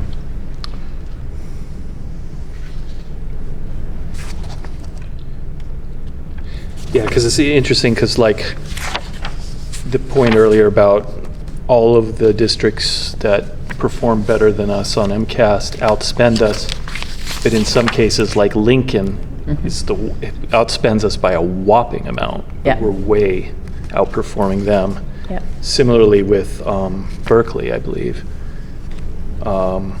Berkeley is the does not lowest. outspend us. Yeah, they're on the They low do not. side. Okay, there was, which one was it then? I'm sorry. Maybe, was it Lincoln? Concord or South. It's probably Sudbury. Lincoln or one of those, yeah. 2 of those examples where they have huge amounts per pupil spending compared to us, we outperform quite significantly. Yeah. And so is that an indicator that we need a different comparison, or is it an indicator that we're using the money we do have pretty wisely? Well, I think that every district has different things that drive kind of achievement and scores. So Lincoln is a little bit of a different community because they have a large military base and they have a more transient population. Oh, sorry. That doesn't mean time's up on your your question. Sorry. So Lincoln is a sort of a different district, and I'm not sure that it's a great comparison. So their costs are driven by other factors, and again, there's more turnover in some of the schools in Lincoln. Again, with the comparison districts, they're also looking at educated data, how our students perform in demographic data. So, and financials aren't just the per pupil spend, but it's also looking at the overall financials of the town. So free and reduced lunch, your population, how your demographic population breaks down. So it's a little bit deeper than that. I think there's value in thinking of incorporating the new communities that are identified as comparisons, but I don't think there's harm in thinking about, do we also want to include some high-performing districts so we can see, I mean, when we do a curriculum review and we're looking at our curriculum, we always look at comparison districts, but we also look at who's doing really well in the state and how do we compare to them and are we making the same growth? So we look at high student growth districts and we look at high-performing districts. So something to consider is incorporating the new districts and using the DESE comparisons, and then maybe setting our benchmarking against some high-performing communities. So that would be something that we could also do. But maybe it doesn't make sense to keep Lincoln anymore if they're not demographically and financially like Norfolk. anymore, if they've sort of shifted. I think originally many of these districts are regional districts, and they're small districts, K-6 or K-8. And so I think when DESE was building the tool, those districts don't have a high school, so their financials are a little closer. But now that they've added and expanded DART, they're more precise in identifying the comparison districts than they may have been originally. Yeah. So, again, the goal of this report is for you, and so what you want to see in it, we can certainly make changes. So how is it most useful, and how would it be most useful for the town and the community? I see value in maintaining some of the high-performing districts, just to remind ourselves and future committees what those high-performing standards and benchmarks are, as kind of an aspirational goal. Certainly, I mean, but overwhelmingly with some of the other towns and communities that are on this list, they're not apples to apples comparisons. So no, Lincoln with its giant military base, that is not a comparison district where you can look. That is comparing two different athletes running the same race, like vastly different athletes running the same race. And so I think that I would see value in maybe taking out a few of the clearly not apples to apples. So I think. And Berkeley. I think Berkeley is always at the bottom. They're the lowest spending district. It's a very different system, different demographics. So I would be amenable to removing Berkeley and Lincoln and incorporating the new districts that we haven't really compared ourselves to previously, but keeping some frame of reference for the higher, that's a big jump. I think Norfolk has been seeing great improvement kind of post-COVID and with new curriculum adoptions, but obviously, there's a lot of real estate between, like in ELA, 58% and the 73% that Concord is getting at this point. So, having that within the frame of reference to understand just what it looks like, whether or not it's attainable, that is an educational discussion, but, just to understand. Yeah, I think keeping Southborough as kind of like a benchmark, just because, and on all the other pieces too, consistently high performing. They are always at the top there, but and also their spending isn't significantly different than ours. They're kind of in the middle of the pack, and then their class sizes are relatively similar as well. So it might just be. So keeping Concord and Southborough, maybe deleting Lincoln and Berkeley. Yeah. I'd agree with that. And then we can incorporate Amherst, Brewster, and Kingston. So it would be a little bit of a different comparison group, but we'd still have some aspirational districts in there. Is it possible to see past performance, not for everything, but just so that we have an idea of where we land with Amherst, Brewster, and Kingston? Yeah, if I incorporate those when I do the report, I can do the last three. So the last years. When I give you the 3-year trend, I can give you the 3-year trend for all those districts. So we're not starting completely from scratch. And you have a sense of how they've done, you've already done this? So before I shared with Ingrid the presentation that I put together, I, being brand new, used the new DART districts. And so when Dr. Lardy was looking at it, she was like, these aren't the districts that we usually share. And so we talked about how, because, we expected that you'd want to see the same data that we've been comparing to, we changed it back to the previous DART districts. But I can have the other data, that's awesome. That's great. Yeah, I will. I'll get it actually. Yeah, and we can. I mean, all of this. I pull the data from the DESE website, and so I can pull down what they scored in, and so when I present the report, it will have 3 years of data for all of the comparison communities. Thank you. Yeah. Is there other data that the committee feels would be valuable to include in this? One thing that I was thinking about, and we've tried to, we include the student discipline data, but for the last 2 years, we've given the vocal survey at Freeman Kennedy, which is a school culture and climate survey. We could include some summaries and information from the vocal data if that is valuable to you. Yeah, I think so. And I think especially because I think the students really value and appreciate being able to have their voices heard. So I think that's something we should look at.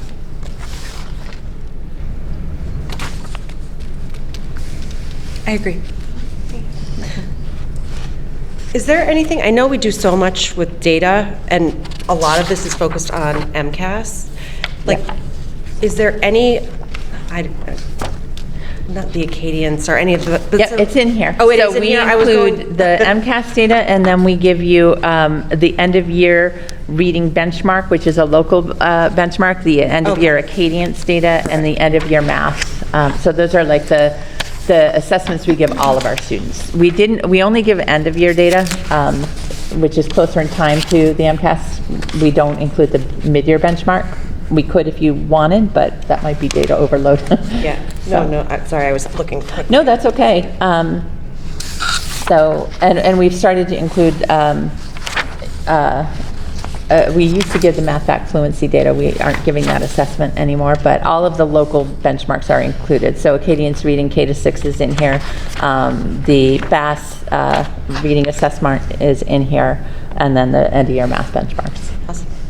And we've started to, with the last report, also address the achievement gaps that were identified in the district equity audit around discipline as well as the academics, so that you can also see the growth that we're making in relation to those achievement gaps.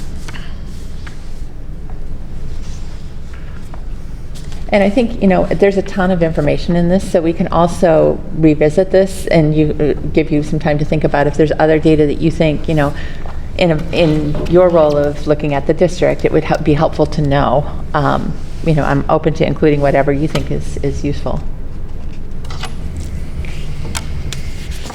We also keep something that came up when we were planning for this report also was teacher education and teacher retention data, so that's in here too as a measure of quality. And that's something we can continue to keep if that's helpful. How many years are we, for any of the academic performance? How many what? For any of the academic performance data here, how many years are we showing so we can see? Typically 3. Including the local? Yep, the local data. There's some that were new assessments, so we didn't have 3 years of data. So if there's... okay, like Acadians. Yeah, because we just implemented it, so it'll show that there's only 2 years of data available for that. Most of the rest of the benchmarks have been multi-years. Yeah. And I know it's just for kind of ease of digesting the data, but we're lumping meet and exceeds, and is there ever a breakout of that we can see that starts to help us? We can definitely, so we put meets and exceeds together because the state typically does that, because that's the level of proficiency. So it tells you how many students overall are meeting or are deemed to be proficient or proficient plus. So we've done that in our reports, but we can break it down by category if you want to see It's probably going to be relevant if we're starting to look more at high-performing districts and trying to see that specific movement. How much are we engaging students who are kind of in the middle but have the ability to excel? Yeah. And, are we also, on that side of spectrum of diversity, are we also addressing those needs? Yeah. So we could do the meets and exceeds combined and then a meets and exceeds. So we could break that down so you could take a look at that. Or you just have to play with how to make that chart not overwhelming, because we give 3 years of data in the 12 towns, but we'll play with it. For those who want to dive deeper into data. We can certainly do that. Yeah. It's something that a lot of districts look at too when you're looking at trying to improve performance. Can we move some students that are on the cusp from the meets to the exceeds category, or from the needs improvement to the proficient? So we can certainly look at a breakdown of that. I love playing with data, so I will gladly send some over to you. I had to draw the line on what to put on these. It's been, and just the comparison communities, we're not adding any new high-performing communities? Or we certainly can if there's interest in that. We've got Southborough and Concord, which have been traditionally pretty high-performing districts in our comp group. I'm just looking at, we can add others if there's others you want to benchmark against. But I think that the suggestion so far was to keep those, even though they've been removed from our comparison district, to keep them because they're consistently high performing. Yeah, okay. But if there's other communities you want to benchmark against, we could certainly add. No, I think that makes sense. I'm following that. Okay. I mean, and I think realistically speaking, I think it's great to see high-performing districts, again, as an aspirational goal, and also just to see what else is happening in the state. Ultimately, for the individual students at FK in particular, who are going to be moving to King Philip, the most important comparisons are with Rentham and Plainville. And so I think that really so we have retaining those. Yeah, obviously we're going to retain those, but I think maybe even some of those more discrete data discussions that we might want to have in the future about those kind of the little separate categories within meeting or exceeding, and comparing closely, if we can, to those districts, just to see, what we're actually sending into the fray of that kind of combined 3-town school system might be useful. Yep. Divide that out. Good. All right, so we'll play around with this, and again, when we meet, I'll probably have this in February. We have some other pretty heavy things coming on the January agenda, so we'll try to have this for February, and if there's anything else you think of that you want, we can talk about it and add in January as well. Sound good? Mm-hmm. Great, thank you. All right, the last thing on the agenda, as we're getting into the later hours, is exciting. So, as I shared with you, I had sent out an email to the school committee as well as to the select board. After the unsuccessful ballot vote in February, we had a final meeting with our school building committee and voted unanimously to try one more time to apply to the Mass School Building Authority for the Freeman Kennedy School Expansion Project. This was our 5th application to MSBA. After the first 4, we were pretty much repeatedly told that there's significant need across the state. We have aging buildings across the state, and the likelihood of our project moving forward was impacted by the level of need and the age of buildings. And we were welcome to continue to try to apply, but we were probably not in their high priority category. Anyways, we did reapply in April. We had a lot more information to include in our application because we had completed the full feasibility study. So we had a new demographic study to add to our packet, as well as a cost analysis, the traffic studies, all of the additional work that was done. We submitted that application in April, and we were selected to move the project forward for participation with MSBA. So the board voted on Friday to move us into the eligibility period. So MSBA does everything in phases. So when you're invited into the first phase. You have to successfully complete that first phase and all the requirements to be invited to the next phase. So during the eligibility period, and they stagger the applications, so our eligibility period begins on April 1st. There's certain components that you have to complete, and that is a commitment letter from the schools in town that we will abide by all the regulations that MSBA puts forth.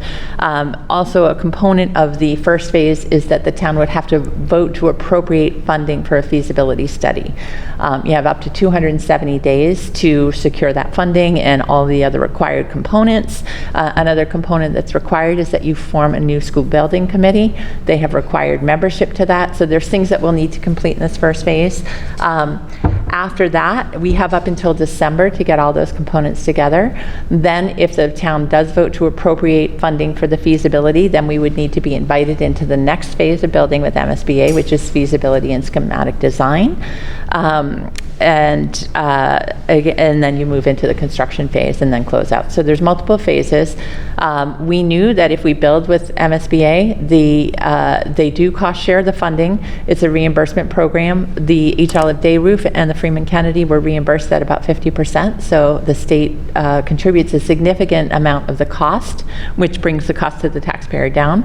But we did know that it would delay the construction project and drag it out over a longer period of time. But we are very, very excited. I think the other opportunity that we have going through MSBA is we will have a chance to do another look at demographics based on some changing trends that we're seeing across the country right now. We will have another architectural firm assigned to work with us throughout this, so we'll have another set of eyes on the project and have the opportunity to make adjustments or changes throughout that with the new school building committee. The projects that we have done with MSBA have been very successful. Both the H. Olive Day roof and the Freeman Kennedy came in on time. They were both under budget. There's a tremendous amount of expertise at the Mass School Building Authority Board. Anybody who's been on the calls has probably seen. They're very thorough in what they do. And so I think it's a great opportunity for the town, and we'll be sending a press release out jointly with the town hopefully tomorrow. So that's exciting news. Happy to take any questions that people might have on that. I'm all set. Yes, you've been on the calls too. No questions, just thank you. Thank you, Medora and Grace, for putting all that time and effort, and everybody else on the building committee. I know it's been, a long cycle. Yeah, it's process. a lot that it'll continue, but at least it gets to continue. Yeah. So. Yeah, that's right. It's really Very good exciting. news. It's good news, and certainly it will be a belt and suspenders of feasibility. So Yes, that's right. Once you get through that eligibility period, is there like a large group that gets kicked out from the next phase, or once Not you get generally. through that, most people move forward. Where towns drop out, and again, this is my understanding, but there are some towns that fail to secure funding for feasibility, so they would be dropped out. Or if you don't comply with the requirements, if you don't have a building committee in place that meets the requirements of the state, if you haven't certified all the things. So it's really about working closely with MSBA, making sure that you are following the process, that you're able to secure the funding that you need. I think if you do that, the likelihood of moving on, most districts, I think, move on, except for ones that run into glitches with funding or things like that. Great. So. Great. All right, I think that's all I had for tonight. All right. On to policy. Yes, so tonight we're going to basically review the update to public comment at school committee meetings. I think if I recall the last meeting we talked about that it's an incidental change, so we agreed to waive the 3-round review and just go straight to what the edits are. You can see what they are here by simple strikeouts and amendments, but it increases the overall public comment period from 15 minutes to 20 minutes, and basically kind of removes some of the complexity around if 5 or more speakers sign up. It just kind of keeps it at no more than 6 speakers. Everyone's allotted 3 minutes, keeps it simple and clean, and allows a little bit more breathing time in the events where you do have more people coming to speak. 3 minutes feels a little more generous than 2, and we felt that adjustment would be warranted. So. And as Peter said, I think it simplifies it, so we're not dividing the minutes by the number of speakers. It's just a flat 3 minutes, similar to, everybody gets the same amount of time. And it would be 18 minutes if everybody got three. It gives you a little bit of time for people to transition from one speaker to the next.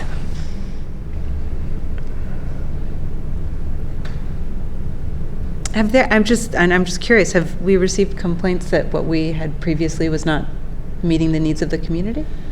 No, I think when we've had people come to speak, they're often reading a prepared statement, and so they're 3/4 of the way through and then the alarm is going off and you're cutting people off. And I think it's a little, because then they start talking faster to try to finish. So I think the thinking is that if you give them the extra 30 seconds, then they can wrap up, and it might be easier to monitor. Then they'll take the 3 minutes. Well, and I was but neither here nor there. That's Well, they do get, so per our original policy, if you had fewer speakers, they get 3 minutes. It's only when you have more that you're dividing the time. And I know I've had to cut people off, which is difficult, but just to make sure you're being fair to everyone, I've always been just very stringent about that and aware of that. I also know that I've spoken to the school committee years ago, and I had to prepare 2 statements, a 2-minute one and a 3-minute one, because I didn't know how many people were going to come. And then I was trying to take out what was important. So it's just, I think 2 minutes flies by, and we've had people come and speak on multiple sides of many issues, and I think 3 minutes would be helpful to people to get their thoughts and opinions out. You know, when you get up, it's already can be a nerve-wracking thing, and I think just that 2-minute countdown feels very quick when you're trying to come up here and make a point. So just trying to give people more opportunity to make their voices heard when they want to. I think it makes sense. Yeah, I don't have an objection to expanding it, but just, again, clearly I didn't exceed expectations in math, but should it be the public comment period is 18 minutes, not 20 minutes at number 1, or is that just to allow time to? We could change it to 18 minutes, and there is transition time when one speaker goes. That's what I didn't know if it was being padded. It's a little, Up and down. We talked about that, and it was like, okay, so do we stop the stopwatch after each person speaks and restart it? And the previous policy also had a math error It didn't as well. match, yeah, I Yeah. didn't know if that's why it was done originally. Yeah. but if you think for clarity, we could put 18 minutes, not counting the transitions or I something think like for that. clarity, we should say 8. I mean, it just looks weird that the math doesn't math. There's transitions between even our normal agenda and conversation. So I wouldn't, if I read 18 minutes, I wouldn't think a timer was starting. I would think each person got 3 minutes. Up So, to 6 yeah. people get 3 minutes. Yeah. Yes. That math I can That do. makes Yeah, that means just, That's I fine. mean, do we need to have the time at all if we're just saying 6 speakers, 3 minutes each? Just say And during just its say, public comment period. Invited to address the committee during its public comment period, and then just go. I think that one makes sense, just no time at all. I don't know who's holding it to the 15 or 20 minutes, but I would prefer to keep the item in line 1, only because subsequent items where you're discussing an expansion of the time, you can make a statement, or whomever is the chair at a meeting where this might occur, if you're giving someone an additional time, you can say, we will be exceeding, if 6 people sign up to talk and one of them requires accommodations, you can say, we'll be exceeding, the policy-driven time limit of 18 minutes to this many minutes because someone has requested accommodations that we have, been notified of and agreed, just from in the instance that 6 people are showing up and jockeying for position to speak at public comment, which I'll come watch, let me know. But if that were to happen, something very important would be going on. Yeah. And I think that having more parameters in place allows the district to operate within the rules and parameters such that it does not leave itself open to arguments that it unfairly treated different people who were signing up to speak or did not adhere to the policy that we're about to adopt. That's it. In a situation where there's exposure to the district, I prefer more rules than fewer rules, because then you have a very clearly defined rubric of what the expectation is, and less room to inadvertently transgress, I guess. Yep. And I think the other, legal counsel had originally recommended you have a time limit, because you could have somebody come in at 7:20 and want to speak. That's after our public comment period would be complete by then. So it does give you the ability to not have to stop a meeting and then go back. Do you know what I mean? So I think having a set time is helpful. But we could certainly change it to 18 minutes so it aligns, recognizing that we're only considering the time when people are 18's fine. speaking. That sound good? yeah. That's fine. Other comments on it? I would, maybe just to be extra specific, not including transitions. If it needs to be updated again, then that's fine. Like I said, more rules Yeah. make everyone happier in a situation where the rules are called into question. Any other comments on it? Okay. do we need to come back to it, or can we vote on it? We have to. I think these are incidental, Yeah. but I would need a motion to accept the edits to the file BD BEDH, public comment at school committee meetings, with changing 20 minutes to 18 minutes and adding not including transitions to the end of item 1, so that in total it reads, at the start of each regularly scheduled school committee meeting, individuals or group representatives will be invited to address the committee during its 18-minute public comment period, not including transitions. So moved? Second. Any further discussion? No. All those in favor? Aye. I think to wrap up the policy committee, the next meeting will have incidental changes to ECAB, access to buildings and grounds. And we'll also have some incidental changes for JJE student fundraising. And lastly, incidental changes to IJOA field trips. Did I miss anything? No, I think. Was that, Yep, I those think were the that's- 3 we'll review next week? Okay. Yep. Could I just suggest, looking back at the public comment changes, I'm wondering, I know we already voted, so we'd have to reconsider, but I wonder if it should say not including transition time between speakers rather than transitions.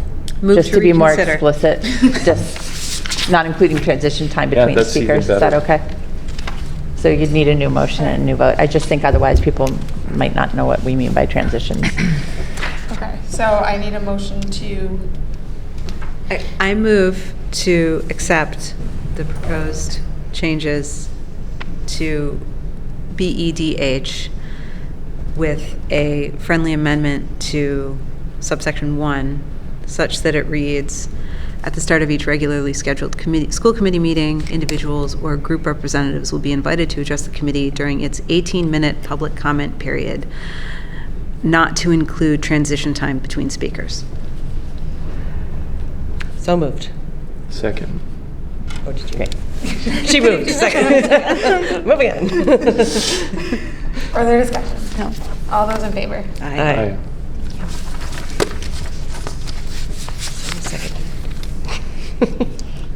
budget subcommittee? Well, we meet tomorrow. Yeah. So Tomorrow, stay 12:30. Take it tuned. off tomorrow. Yeah. Building committee? Just talked about it. King Philip? So King Philip's actually meeting tonight, but because of the MSBA news, I chose to be here. The one thing from the last meeting that I think is relevant, especially given the MSBA news that we have, is that in the last meeting, if you recall, KP had put in for MSBA for the 2 roofs on the middle school and the high school, as well as heat pumps in both schools, which would potentially help bring air conditioning into the schools. So we were approved on all 4 projects. The cost estimates came in for all 4 projects. Heat pumps are exorbitantly expensive, and also are not, it's a new thing that MSBA is getting into, and so therefore the committee decided not to move forward with the heat pumps at this time because it would be asking a lot of the towns, and the roofs are also relatively expensive. So we voted to not move forward with those, which is a good thing. We can go back, if pushed on spending from the town, that we actually took this off of the financial burden. So, and then all the fun updates about, band and sports and all You're that. missing the one about the Super Bowl. I am missing this one. I went to band instead of Super Bowl, which tracks. I don't know. Yeah, so that's my update.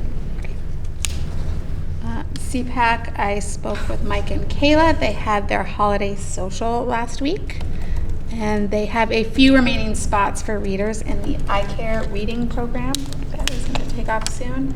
We, not really relating to us, probably more at the high school level, but we just talked a little bit about the new graduation requirements that the state is putting out in place of the MCAS. Still very new, so didn't really have a lot of thoughts on that yet. I think it's see how that plays out and see what more information comes out.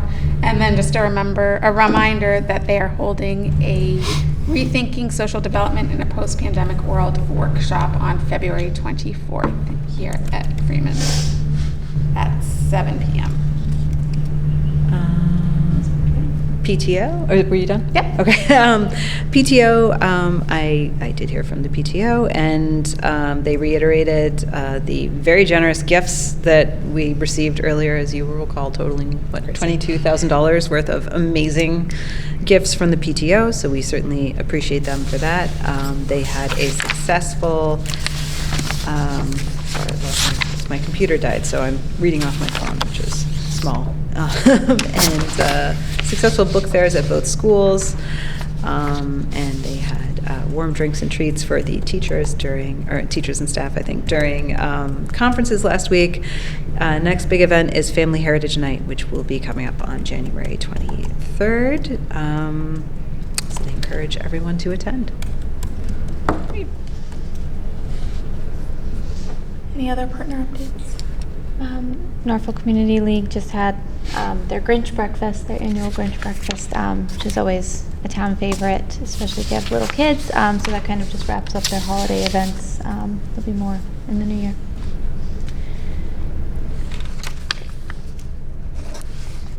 If that's all the updates there, moving on to new items, school committee minutes. I've had a chance to review them. I'd be looking for a motion to approve the November 18th, 2025 minutes as written. So moved. Second. Any further discussion? All those in favor? Aye. Our next meeting is scheduled for January 13th, 2026. It's crazy.